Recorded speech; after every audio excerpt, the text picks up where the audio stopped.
insyaallah. Berdoa saat sujud terakhir sholat sebaiknya diucapkan atau hanya dalam hati saja? Kalau diucapkan bolehkah dalam bahasa kita? Ya boleh diucapin. Bahkan saya sering bahasakan, ulama lebih cenderung doa dan zikir itu adalah ibadah jasad, ibadah fisik ya. Makanya lisannya keluarin. Jadi ulama lebih cenderung itu bukan ibadah hati. Ibadah hati kan ada ya, ada ibadah jasad, fisik ada ibadah hati. Ibadah jasad itu seperti sholat, gerakan-gerakan ya, bersedekah, jihad, gitu kan. Itu kita ibadah fisik. Ada ibadah hati seperti keyakinan, keikhlasan, gitu kan. Itu adalah ibadah hati. Tapi zikir, doa, ulama lebih cenderung, jumhur ulama itu adalah ibadah fisik. Makanya mereka mengatakan boleh dikuatkan keyakinan hati dengan apa yang diucapin sama lisan, tapi nggak boleh zikir dalam hati. Jadi zikirnya lisannya, nanti hatinya yang ikut meyakini itu.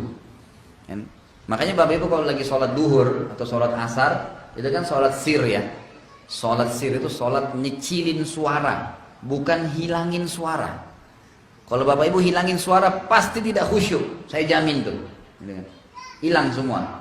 Jadi tidak boleh hilangin suara, kecilin suara sebatas kita dengar. Nah dalam doa juga begitu. Subhana rabbil azim, subhana rabbil ala. Khusus masalah dalam sujud, ada hadis Nabi yang berbunyi kalau kalian ruku agungkan Allah, kalau kalian sujud perbanyak doa. Suruh perbanyak doa. Di sini ulama rincikan. Ya. Ulama mengatakan karena disuruh perbanyak doa. Kalau ada orang Arab yang kebetulan sakit, lalu dalam sujud dia bilang dalam bahasa Arab, Allahumma shfini, ya Allah sembuhin saya. Bolehkah? Boleh saja. Dalam bahasa dia pakai, dia minta Allah sembuhin karena Nabi suruh berdoa dalam sujud. Kalau orang Indonesia, orang bule pakai bahasa Inggris, bolehkah dia menyebutkan? Boleh saja. Dalam sujud khusus ya, tidak boleh dalam ruku, nggak boleh kalau lagi i'tidal, gitu kan? Nggak boleh bacaan-bacaan yang lain diganti bahasa Indonesia, nggak boleh. Misal subhana rabbil azim, Bapak Ibu ganti maha suci Tuhanku yang agung, nggak boleh bahasa Indonesia. Harus itu. Tidak boleh juga berdoa pada saat ruku, nggak boleh, karena nggak ada perintahnya. I'tidal, sami Allah liman hamidah, ada bacaannya, nggak ada perintah untuk berdoa di situ. Tapi kalau sujud, sabda Nabi beda.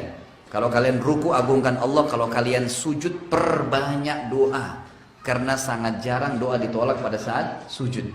Ya, Nabi SAW disebutkan kalau berdoa sementara sujud lama sampai beliau tidak angkat dahinya, sampai beliau selesai menyampaikan doa-doanya kepada Allah SWT. Dan umumnya Allah alam, jumhur ulama mengatakan boleh orang menggunakan dalam bahasa apapun dan dia mengeluarkan suara sebatas dia dengar, sebatas dia dengar.